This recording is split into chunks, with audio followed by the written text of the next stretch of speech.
Hello friends, இன்றைக்கி இந்த வீடியோவில் நம்ம ஒரு சூப்பரான ரெசிபி பார்க்க போகிறோம். எங்கள் ஊர் மதுரை அப்படின்னாலே நிறைய நான்வெஜ் ரெசிபிஸ் அங்கே ரொம்ப ஃபேமஸ். அதுலேயும் சுக்கா வகைகள் பார்த்திங்கன்னா நிறையவே அங்கே கிடைக்கும்.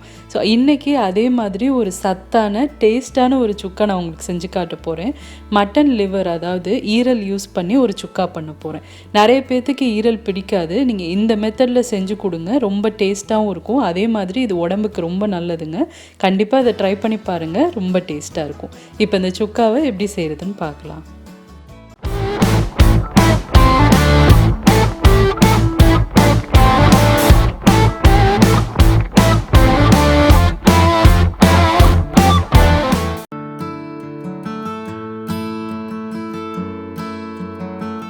ரொம்ப ஈஸியாக இந்த சுக்கா பண்ணிடலாம். இங்கே ஒரு ப்ரெஷர் குக்கர் எடுத்திருக்கேன். அதில் வந்து ஒரு 1/2 கிலோ அளவுக்கு மட்டன் லிவர் நான் எடுத்து வச்சுருக்கேன். அதை இந்த மாதிரி சின்ன சின்ன பீசஸாக கட் பண்ணி நல்லா கழுவி எடுத்து வச்சுருக்கேன். அதை இந்த ப்ரெஷர் குக்கரில் சேர்த்துக்கலாம்.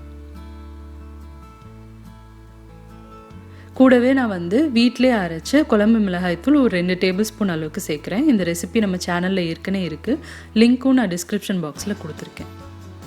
இது வந்து உங்களோட காரத்துக்கு ஏற்ற மாதிரி சேர்த்துக்கோங்க. இந்த ரெசிபி நல்ல காரமாக இருக்கும்.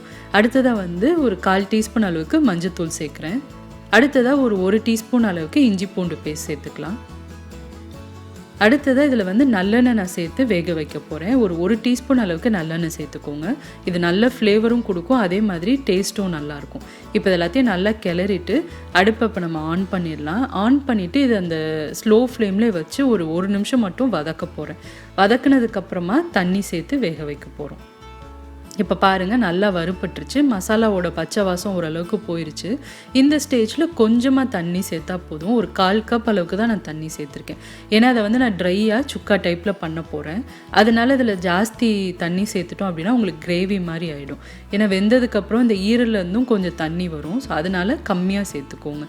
ஒரு 1/4 கப் அளவுக்கு சேர்த்தா போதும். இப்போ இதெல்லாத்தையும் நல்லா கிளறிட்டு இந்த ஈரலுக்கு தேவையான அளவு உப்பு சேர்த்துக்கலாம். ஒரு 1/2 டீஸ்பூன் அளவுக்கு உப்பு சேர்க்குறேன். இப்போ எல்லா பொருளும் நம்ம சேர்த்தாச்சு. இதை நல்லா கிளறிட்டு வேக வைக்க போகிறோம். மீடியம் ஃப்ளேமில் வச்சுட்டு ஒரு 3லேருந்து 4 விசில் அளவுக்கு நீங்கள் வேக வச்சிங்க அப்படின்னா நல்லா சாஃப்டாக வெந்துடும். அதுக்கப்புறமா நம்ம ஒரு கேஸ்ட் அயர்ன் பேனில் இதை வந்து சுக்கா மாதிரி பண்ண போகிறோம். இப்போ பாருங்கள், நல்லா ஒரு 4 விசில் அளவுக்கு நான் வேக வச்சுட்டேன். எந்த அளவுக்கு வெந்திருக்கு பாருங்கள். அதே மாதிரி நம்ம ஊற்றின தண்ணியே இன்னும் அப்படியே இருக்குது பார்த்தீங்களா. ஸோ அதனால் தண்ணி மட்டும் கொஞ்சம் ஜாக்கிரதையாக நம்ம ஊற்றிக்கணும். ஸோ இப்போ அடுத்ததாக வந்து நம்ம இதை சுக்கா மாதிரி பண்ண போகிறோம். அதுக்கு இங்கே ஒரு கேஸ்ட் அயர்ன் பேன் நான் எடுத்திருக்கேன். நல்ல கனமான இரும்பு தவா எடுத்துக்கோங்க. அதில் ஒரு 3 டேபிள் ஸ்பூன் அளவுக்கு எண்ணெய் சேர்த்துக்கோங்க. இதில் வந்து நீங்கள் நல்லெண்ணெயும் யூஸ் பண்ணலாம், இல்லாட்டி நார்மலாக குக் பண்ணுற எண்ணெயும் யூஸ் பண்ணலாம். இதுக்கு வந்து ஒரு பெரிய சைஸ் வெங்காயத்தை நல்லா பொடியாக அரிஞ்சு வச்சுருக்கேன். அதை இதில் சேர்த்துக்கோங்க. கூடவே காரத்துக்கு ஒரு 2 பச்சை மிளகாவை இந்த மாதிரி கீறி வச்சுருக்கேன், அதையும் சேர்த்துக்கோங்க. இப்போ இதெல்லாத்தையும் நல்லா வதக்க போகிறோம். கொஞ்சம் பொன்னிறமாய் வரணும், அந்தளவுக்கு இதை வதக்கிக்கலாம். லேசாக உப்பு சேர்த்துக்கோங்க.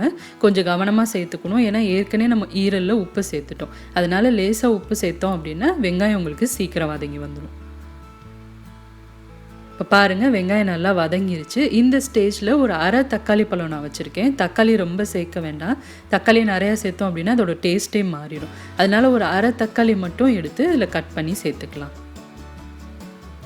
இப்போ தக்காளி சேர்த்ததுக்கப்புறமாவும் அதை நல்லா மசிஞ்சு வர வரைக்கும் இதை நல்லா வதக்கிக்க போகிறோம்.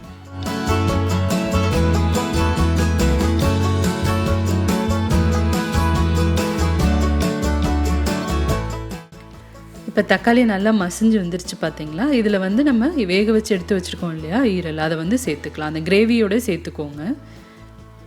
இந்த பர்பஸ்க்காண்டி தான் நான் தண்ணி கம்மியாக சேர்க்க சொன்னேன். ஏன்னா நம்ம தண்ணி நிறையா சேர்த்துட்டோன்னா இந்த ஸ்டேஜில் சுக்காவாகிறதுக்கு ரொம்ப டைம் எடுக்கும். ஸோ இந்த மாதிரி கம்மியாக சேர்த்துட்டோம் அப்படின்னா ஒரு 2லேருந்து 3 நிமிஷத்துக்குள்ளே நல்லா உங்களுக்கு வதங்கி வந்துடும்.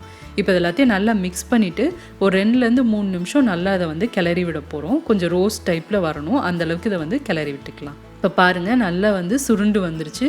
இன்னும் கூட ட்ரையாக வேணும்னா நீங்கள் ட்ரை ஆக்கிக்கலாம். இந்த ஸ்டேஜில் ஒரு 1/2 டீஸ்பூன் அளவுக்கு கரம் மசாலா தூள் சேர்த்துக்கலாம். கூடவே உங்களோட காரத்துக்கு ஏற்ற மாதிரி மிளகு தூள் சேர்த்துக்கோங்க. மிளகு வந்து இதில் நிறையா சேர்த்திங்க அப்படின்னா நல்ல டேஸ்ட்டாக இருக்கும். சப்போஸ் உங்களுக்கு ரொம்ப காரம் பிடிக்காதுன்னா நான் காரத்துக்கு சேர்த்துருக்க எல்லா ஐட்டமையும் நீங்கள் கொஞ்சம் கம்மி பண்ணிக்கலாம். இப்போ மிளகுத்தூளும் சேர்த்தாச்சு. இதை நல்லா கிளறிட்டு ஒரு 30 செகண்ட்ஸ் மட்டும் நம்ம இதை வந்து அடுப்பில் வச்சுருந்தா போதும். அதுக்கப்புறமா சுக்கா உங்களுக்கு தயாராகிடும்.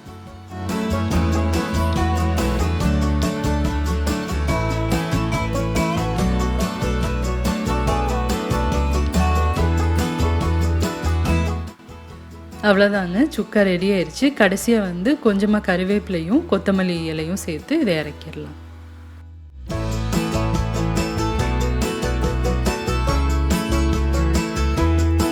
அவ்வளோதான், சுக்கா ரெடி ஆயிடுச்சு. இதை நம்ம பிளேட் பண்ணிடலாம்.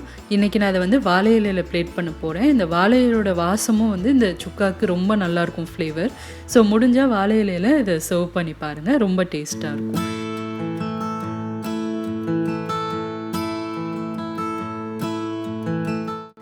வாழை இலையில் வச்சதுக்கப்புறமா மேலே கொஞ்சமாக மல்லித்தலை தூவிட்டு இதை சர்வ் பண்ணுங்கள். அவ்வளோதாங்க, எவ்வளோ சூப்பராக நம்ம ரெடி பண்ணிட்டோம் பார்த்தீங்களா. இது ரொம்ப டேஸ்ட்டாகவும் இருக்கும், அதே சமயத்தில் உடம்புக்கும் இது ரொம்ப ரொம்ப நல்லது.